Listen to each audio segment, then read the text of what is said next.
Major Elena Delgado stood at parade rest in the dim glow of the operations center, her camouflaged uniform immaculate, her sidearm holstered but never forgotten.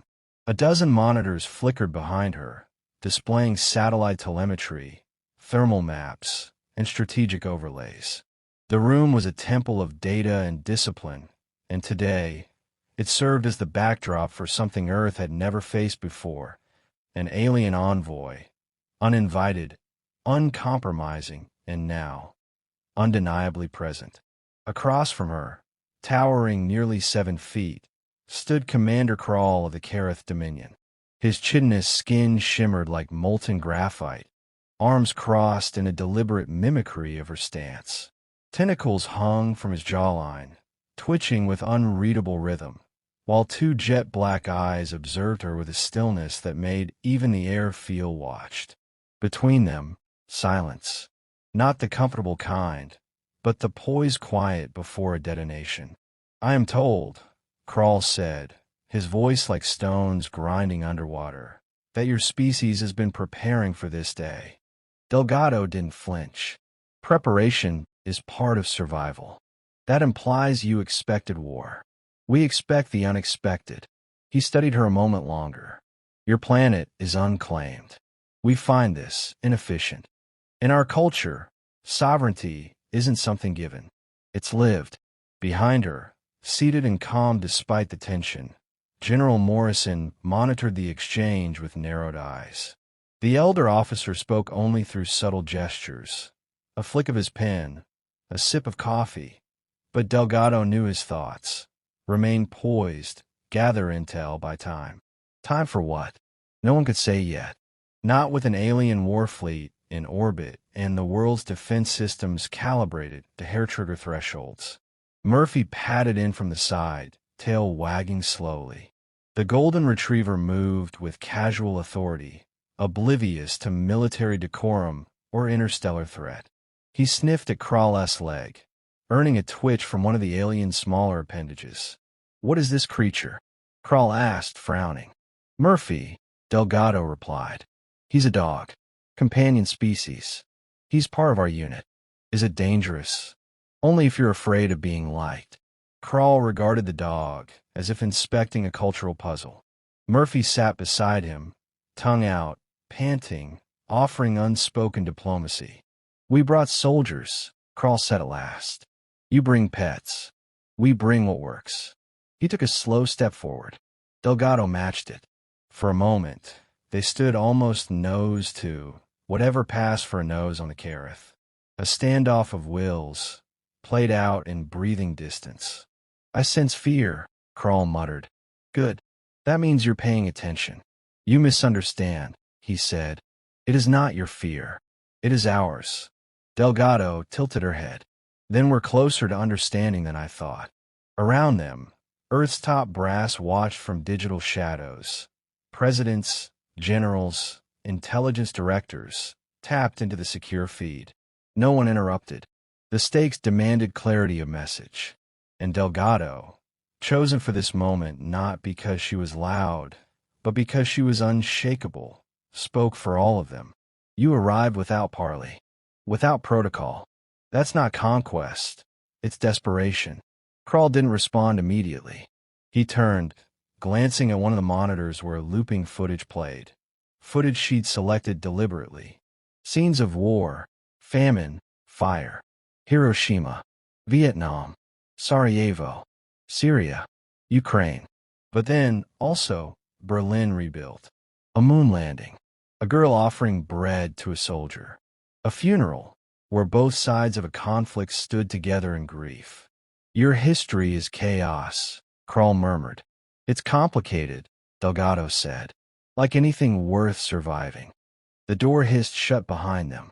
Krall's escort, 2 more Kareth warriors, more weapon than diplomat, stood outside the chamber. Delgado had insisted on privacy, even as security teams argued. If this failed, there wouldn't be a second attempt. "I have read your transmissions," Krall said, more quietly now. "They speak of dominance, pride, conflict. Then you haven't read them all." Krall stepped to the side, watching footage of a man running into a burning building to save strangers, a journalist crying mid-broadcast, soldiers laughing during downtime, not because there was humor in war, but because sometimes it was the only thing that made silence bearable. These are contradictory. Welcome to humanity. The silence returned, but it was different now. Less an explosion waiting to happen and more a tide drawing back, ready to reveal what lay beneath. Krall moved to sit, awkwardly folding limbs into a chair not made for him. Murphy followed, resting his head on the alien's foot. Krall looked down, then back up at Delgado. You do not lead with threat. You lead with sorrow. No, she said. We lead with honesty. The alien's gaze lingered. We have never lost a war. You've never fought us. A long pause. Then, perhaps we should not. She didn't smile, though she wanted to. Instead, she stepped closer, lowered her voice just enough for only Krall and Murphy to hear. Tell me, Commander, do you really think Earth is unclaimed? Or are you just hoping we've forgotten what it costs to keep it ours? Krall made no answer. Not with words. But he didn't get up. He stayed. Murphy gave a quiet thump of approval against the floor. And for the first time since their arrival, Delgado allowed herself to hope. General Morrison's office was quiet, soundproofed against the clamor of global panic humming just beyond its reinforced walls. Major Delgado stood before him, arms behind her back, gaze unwavering, while the general reviewed a dossier projected into the air before him. Krall had agreed to a temporary ceasefire, a week to deliberate Earth's fate. But there was nothing temporary about the tremble of missile silos worldwide waiting for orders. Psych profiles on the Kareth are still speculation, Morrison muttered, eyes scanning. But behavioral linguists think Krall is posturing, testing our responses, maybe even afraid. He's not afraid of us, Delgado replied. He's afraid of what we make each other become. Morrison leaned back. Explain. He's seen our violence, our destruction, but he's starting to understand that those things don't define us. They haunt us. That's what's different from their wars. They dominate with pride. We survive with regret. The general folded his hands. You made him sit down. That means something. He expected a challenge. Instead, he got a mirror. Outside, the Kareth ship loomed in low orbit, visible even in daylight as a silvery scar across the sky. Cities had gone quiet under its shadow. Protests erupted. Some called for surrender. Others demanded war. But Morrison knew the planet was balanced on Delgado's next few conversations. You're being requested, he said. Krall asked for you directly. She nodded once. Then I'll go. 10 minutes later, Delgado entered the chamber again, this time without Murphy. The Golden Retriever had been a surprising bomb last time, but this meeting felt sharper, more defined. Krall stood beside a holographic map of Earth, claws gesturing across borders not yet drawn. Your divisions, he said, without greeting. Nations. Languages. Why? Because we're not finished yet. Unity is evolution. Chaos is decay. And yet here we are. Krall turned slowly. The Dominion was born from unity. Worlds that resisted were absorbed or destroyed. Our history has no fractures. We remember only victory. Then you've forgotten the lessons worth remembering. The alien flinched. Not visibly, but in the way his tone grew quieter. One of our early encounters was with the Frail, a race of healers. They refused integration. We reduced them. Delgado's stomach tightened. And we still dream of them. For the first time, his voice carried weight, not threat. Memory, perhaps. Regret. You're not here just to conquer, she said. No, we are here because something is broken. In us. And we have not known how to mend it. She stepped closer. An Earth. You were the last wild variable. A culture of contradictions. Peaceful, yet blood-stained. Divided, yet loyal. Your media speaks of war, but your art mourns it. You fight your own kind, but send strangers aid. You've never left your solar system. Yet you built this, he pointed to the holograph, with nothing but raw survival. Delgado felt the conversation shifting, the way tectonic plates shift, slow, unseen, but monumental. You came looking for something, she said. Not just territory. Kral lowered his gaze. We came looking for meaning. For a moment, silence reigned again. Not discomfort this time, but reflection. Delgado felt the weight of not only her world, but the hidden, fractured grief of another. Then, a tone chimed through the room. Red symbols bloomed across one of the panels. Delgado turned sharply. Satellite feed. Eastern Europe. A missile alert. Russian territory. No, she breathed. That wasn't authorized. An aide's voice broke through the intercom. Ma'am, we've detected a Kareth drone downed in Belarusian airspace. The local defense network assumed hostile incursion. Kral's eyes hardened. A strike against our kind. Delgado stepped forward, palms up. It was a mistake. It was a message. No, it wasn't. You need to believe that. Behind her, Morrison's voice crackled through a secure line. Delgado, de-escalate. Now, we're patching Moscow and Brussels into the back channel. But Kral wasn't listening. He paced now, slow, serpentine. Perhaps we were wrong to wait. To hope. Perhaps your species is incapable of restraint. You're not giving us a chance, Delgado said, sharper now. You're expecting failure and finding it. He stopped. Do you not see? You are dangerous because you believe yourselves noble. That delusion blinds you to your instincts. In you, she countered. You conquered healers. You mourn them. But you still think submission will save you from repeating that mistake. Something in Kral's jaw twitched. We do not know how else to survive. Delgado took a breath, slower this time. Then maybe survival isn't the goal. Maybe understanding is. Another pause. Then Kral turned toward the console. He touched a few glyphs. A projection flared to life. This time not Earth, but the surface of his own world. Scorched skies. Empty cities. Architecture abandoned to wind and silence. Once, our home was a world of beauty, he said. But we drained it. Not in conquest. In silence. In obedience. We erased every question that did not lead to power. Delgado stared. You didn't come here to destroy us. No. You came hoping we could remind you who you used to be.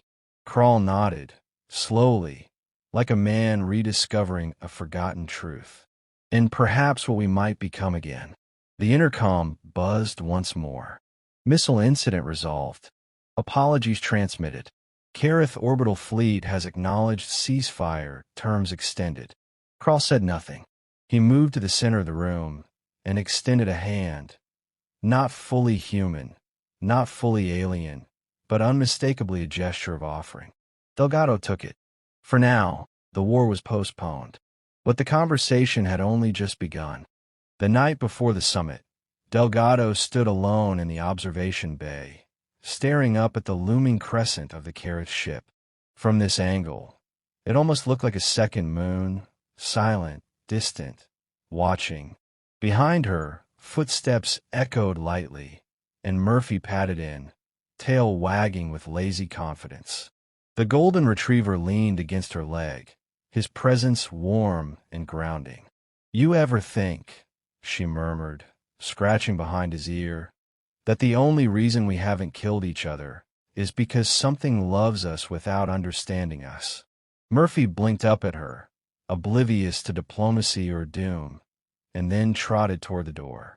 General Morrison's voice came over her earpiece. They're ready. The room designated for the historic Earth-Kareth summit had been modified under Kral's specifications. No elevated platforms, no visible weapons, no flags. Just a ring of seats and a single table. On one side, humans, Delgado, Morrison, 2 heads of state, and a language specialist. On the other, Kral, accompanied by 2 Kareth liaisons, and an AI construct that pulsed faintly in different hues depending on who spoke. The atmosphere was tense, but restrained. They'd all survived the brink. Now they needed to decide what came next. Delgado opened the session. Let's begin with truth. Neither of us can afford half measures. We need clarity, not politics. Crawl's voice was calm, almost cool. We seek alignment, not assimilation. We understand now that conquest breeds silence, not unity. Morrison leaned forward. Then why the initial approach? You deployed warships into our orbit to test the threshold of your courage. We did not expect endurance. We expected collapse. Instead, we found contradiction. Delgado tilted her head. Contradiction. You are aggressive yet empathetic. Fractured, yet bonded by something we cannot name. The Kareth AI shimmered, and a hologram displayed scenes from Earth's recent history. Soldiers carrying wounded enemies, protesters standing between rival forces, strangers feeding refugees. Crawl watched the images without blinking. These moments disturb us, he admitted. They suggest strength lies not in domination, but in restraint. Delgado saw the flicker in Morrison's jaw, a tension he kept tightly reined in. The general didn't trust easily, and he certainly didn't trust aliens quoting human virtue back at them. But this wasn't about comfort. It was about survival, and something more. Then let's talk about what a future looks like, she said. Coexistence, not subjugation. Exchange, education, observation, on equal ground. Crawl nodded slowly. We agree, but not all within our dominion do. There are factions who see your resilience as defiance. Morrison broke in. You saying there's division in your ranks? The alien's eyes gleamed. Every civilization fractures eventually, even ours. The room fell still. This wasn't just diplomacy. It was confession, vulnerability. Delgado seized the moment. Then we'll build something stronger, she said. Not for optics, for necessity. A joint outpost. Kareth and human personnel. Shared knowledge. Oversight. Open dialogue. The room buzzed with surprise. Even Morrison raised a brow. But Crawl simply nodded. You would allow our kind on your soil? On neutral soil, she replied. Antarctica. No borders. Just purpose. Crawl looked at his aides. A brief, wordless exchange passed between them. Then he turned back. Accepted. The tension eased slightly, but no one relaxed. The moment was too fragile, too precarious. Yet it held. That evening, Delgado sat alone again, this time in her temporary quarters near the summit facility. A data slate glowed on the desk beside her, detailing plans for the outpost. 1,000 details to manage, but her mind drifted. Not to politics, to Crawl's voice, and the weariness in it, the loneliness. A knock sounded. Come in. Crawl entered, unarmed, unguarded. Taller than the doorway, he ducked slightly to clear it. Delgado didn't stand. Instead, she gestured to the second chair. I needed to speak without pretense, he said, sitting. All right. He studied her a moment. You said something today that stayed with me. That survival is not the goal. Understanding is. I'm in it. We do not have a word for understanding in our native tongue. The closest is assimilation. Delgado winced. Not the same thing. No, it is not. But I believe we are ready to learn. She let that sit in the air between them. Then, softly, Crawl said, I dream. Delgado turned fully to him. What do you dream of? Color. From your art. Music. Unstructured sound. In our culture, every tone has a purpose. Yours defies categorization. She smiled faintly. We call that soul. Crawl tilted his head. Then perhaps your chaos is not weakness. Perhaps it is soul that has kept you whole. A long silence stretched again, but this one wasn't heavy. It was full. Finally, Crawl stood. I leave orbit in 2 Earth rotations. We will begin constructing the outpost in 3 weeks. Delgado stood as well. I'll be there. I believe you. As he turned to leave, Murphy trotted in once more, nudging past the door. Crawl paused as the dog approached, tail wagging lazily. Without fear, Murphy sat beside the towering alien and leaned gently against his leg. Crawl froze. Then, slowly, he lowered one hand, letting it rest lightly on the dog's head. Murphy licked his claw. Delgado saw it. Just the barest shift in Crawl's posture. Not a warrior. Not a conqueror. Just someone tired of silence. Craving warmth. Craving something lost. He left without another word. Delgado watched the door close behind him and knew the war was truly over. Now came the harder part. Peace. 3 months later, the Antarctic sun hovered just above the horizon, casting a constant amber glow over the gleaming structure nestled between ice ridges. The Earth-Kareth outpost, a fusion of alien alloys and human engineering, pulsed with quiet energy. Its central dome rose like a frozen breath made solid, half buried, half exposed, alive with shared purpose. Delgado stood on the observation deck, breath clouding against the window. Below, Kareth engineers floated effortlessly alongside human techs, adjusting shielding arrays. The collaboration wasn't smooth. There had been language stumbles, biomechanical confusion, and more than one near explosion, but it was real, tangible. Murphy sat beside her, tail thumping rhythmically against the floor. He'd become the base's unofficial ambassador, loved by both species, his trust given freely, his loyalty unquestioned. General Morrison's voice crackled through her comm. We've received word. A Kareth Dominion cruiser has broken formation. Unauthorized. Delgado's jaw clenched. From Crawl's faction. No. Opposition. Full military signature. They're not coming to talk. Her fingers tapped the console. ETA. 17 hours. They're on approach vector. We've signaled Crawl. No response yet. Delgado glanced down again. Below her, Kareth and humans moved with calm oblivion. She didn't want to sound the alarm until she had to. Not before. The comm clicked again, this time from the diplomatic chamber. Crawl's voice came through, steady but clipped. Commander Delgado, I need to speak with you. Alone. She found him in the upper communications suite, eyes fixed on the translucent display, detailing the approaching cruiser. His expression was unreadable. I warned you, he said. There are those who believe unity is betrayal. Delgado folded her arms. So stop them. Call them off. I no longer command them. I am considered compromised. Because you didn't vaporize us when you had the chance. Crawl looked at her. Because I dream of peace and see faces instead of statistics. They see that as corruption. Delgado stepped forward. So what now? You walk away? Leave us to handle your mess? No. His voice deepened, almost raw. I will stay. I will fight. But not with weapons. With proof. She frowned. Proof of what? That the trauma we carry can be transformed. That coexistence is not surrender. Morrison's voice cut through again. They've locked weapons. We're 10 hours out. Delgado stared at the image of the cruiser. Larger than anything in Earth's arsenal. Built for dominance. Crawl, she said. I need a miracle. He gave a nod. Then you shall have one. 8 hours later, the base stood fully alert. Emergency shelters sealed. Power grids diverted to shields.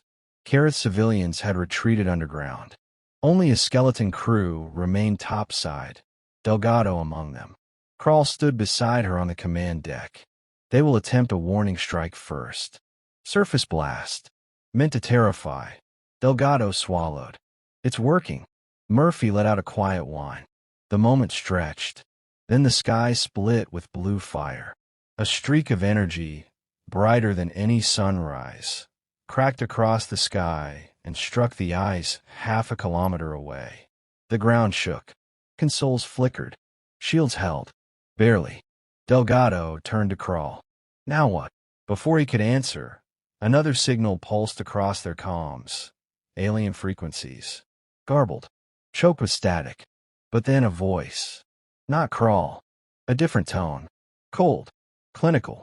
Terminate the collaboration. Withdraw. Or be eliminated. Crawl responded, switching to his native language. Faster. Harsher. Delgado couldn't understand the words, but the meaning was clear. He was defying them. The screen flashed again. A countdown. Missile lock. Delgado took a breath. Then she opened a direct line to the Dominion ship. This is Commander Delgado of Earth. If you fire again, we will not retreat. We will not surrender. And we are not alone. Silence. Then, beside her, Krall stepped forward and pressed a command sequence in the console. In orbit, hidden from sensors, 3 smaller Kareth vessels decloaked, each bearing markings not of conquest, but neutrality. Science ships. Witnesses. Delgado stared. You called reinforcements? No, Krall said. I called observers. The Dominion vessel hesitated.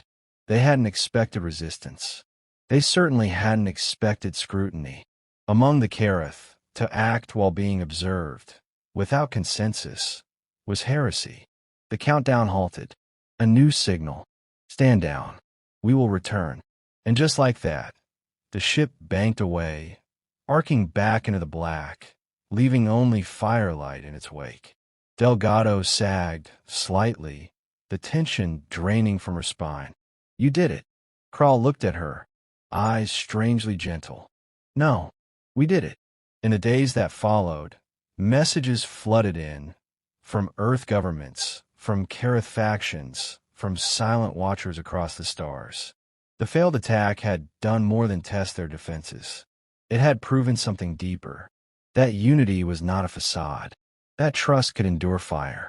And that even the trauma of attempted war could be a seed. Painful, yes, but fertile with the possibility of change. Delgado returned to the observation bay. Outside, the ice gleamed in soft light. Murphy dozed at her feet. Krall joined her quietly.